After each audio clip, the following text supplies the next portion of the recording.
Hello. For over a century, American universities promised something extraordinary. That knowledge, hard work, and a college degree could lift anyone into the middle class.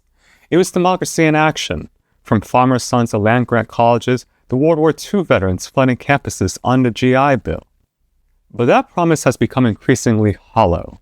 Today, the average college graduate leaves nearly $38,000 in debt, while public trust in higher education has plummeted from 57% in 2015 to just 36% by 2024. This is policymaker. Universities that once symbolized opportunity now strike many Americans as barriers, elite, expensive, and out of touch. We'll be examining how American universities seemingly lost the respect they once bore. To understand how universities fell from grace, we must start with their golden age. The 1944 GI Bill transformed higher education from an elite preserve into a democratic pathway. By 1947, veterans comprised nearly half of all college students. Over 2.2 million used their benefits for college degrees, creating the educated middle class that drove America's post-war prosperity. This built upon an even older promise. The 1862 Morrill Act created land-grant universities explicitly for the sons of toil, working-class Americans who have been shut out of elite institutions. Schools like Michigan State, Oregon State, and dozens of others were founded not for prestige, but for access. Public universities remained free or nearly free well into the 20th century, with California's master plan guaranteeing tuition-free admission to qualified students. But this democratic vision required something crucial: robust public investment. According to the State Higher Education Executive Officers Association, a nonprofit that tracks education finance data, state and federal appropriations comprised 69% of university revenue in 2003. By 2020, that had fallen to just 56%.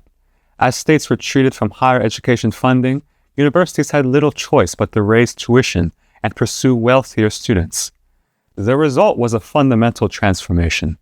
Universities that once served broad public interests increasingly operated like businesses, competing for rankings and prestige rather than serving students. The democratic promise of higher education was being sacrificed on the altar of exclusivity, and students would pay the price. The numbers tell a stark story. Total student loan debt has exploded from $243 billion in 2003 to $1.8 trillion today, a seven-fold increase. The average borrower now owes $37.8 thousand, nearly double the $16,000 average in 2003, adjusted for inflation. But contrary to popular belief, recent research from the Brookings Institution reveals a complex picture. While posted tuition prices increased 114% since 1993, average net tuition, after grants and scholarships, rose just 46%. The real driver of debt wasn't just rising costs, but changing student demographics and program choices.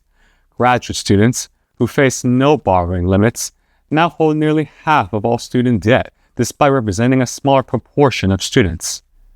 However, at public universities, the story is even more clear. States systematically divested from higher education following the 2008 financial crisis. A study from the Federal Reserve Bank of Boston found that each dollar of lost state appropriations leads to a 17-cent increase in tuition at public doctoral institutions, and a devastating 56-cent cut in instructional expenditures at community colleges. Michigan exemplifies this trend. State funding per student fell by over 40% in 20 years, dropping the state from 20th to 44th% nationally in higher education support. For students and families, the abstract policy debates became very real financial stress. Stories emerged of graduates delaying homeownership, marriage, and family formation due to debt burdens. The promise that education would provide economic mobility was increasingly betrayed by the very cost of obtaining that education. Meanwhile, a parallel transformation was occurring at the top of the hierarchy. Elite universities, rather than expanding to meet growing demand, deliberately constrained their size to maintain exclusivity. Harvard and its peers have seen applications increase 127% over 15 years, while expanding enrollment by a mere 8%. As education researchers Ryan Craig and others have documented, American elite universities practice what they call input-based elitism, selecting students based on GPAs and extracurriculars rather than measuring their actual educational outcomes. This contrasts sharply with countries like Canada, where top universities admit all qualified students and focus on results rather than selectivity. The result is a system that perpetuates privilege while claiming meritocracy. Research from Opportunity Insights, a Harvard-based research organization that studies economic mobility, found that children from the top 1% of income distribution are 77 times more likely to attend an Ivy League college than those from the bottom 20%. Yet these same elite institutions, despite educating less than 1% of American students, disproportionately influence public perception of all higher education.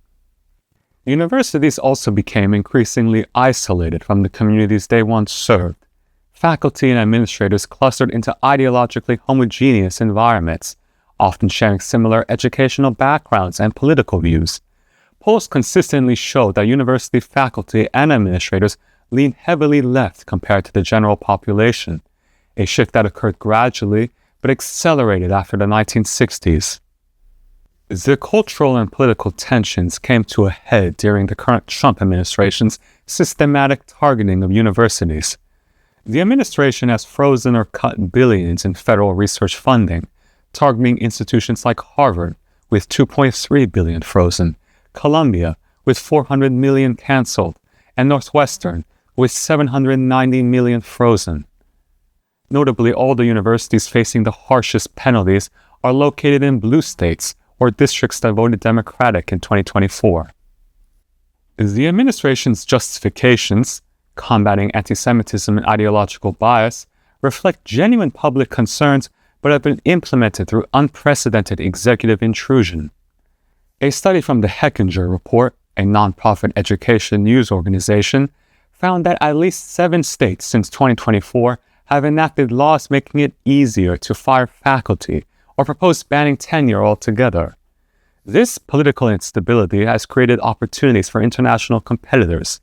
European institutions are actively recruiting American researchers, while Chinese universities have entered the top 15 global rankings.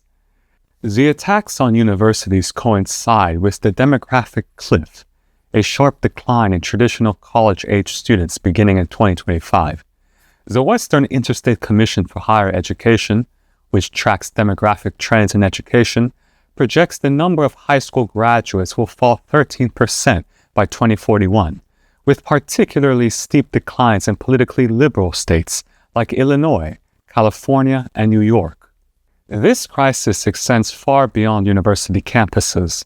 Higher education remains crucial for economic competitiveness. College graduates earn significantly more over their lifetimes and drive innovation in technology, medicine, and other critical fields. America's research universities, despite their flaws, continue to produce groundbreaking research and attract the world's top talent. But the decline in public trust threatens something even more fundamental. Since its founding, American democracy has depended on an educated citizenry, capable of critical thinking and civic participation. When universities are perceived as partisan institutions, serving elite interests rather than public good, it undermines their role in preparing citizens for democratic participation. The consequences are already visible in rural communities, with closures of regional universities, brain drain to coastal cities, and growing resentment between educational haves and have-nots. The fracturing of higher education risks fracturing American society itself. American universities were never perfect, but they once embodied a democratic promise that talent and effort, not birth or wealth, should determine opportunity. That promise has been broken by rising costs, elite capture, and political polarization. The question facing America is whether that promise can be renewed. Can we rebuild universities that serve the public interest rather than private prestige? Can we make higher education accessible without sacrificing quality?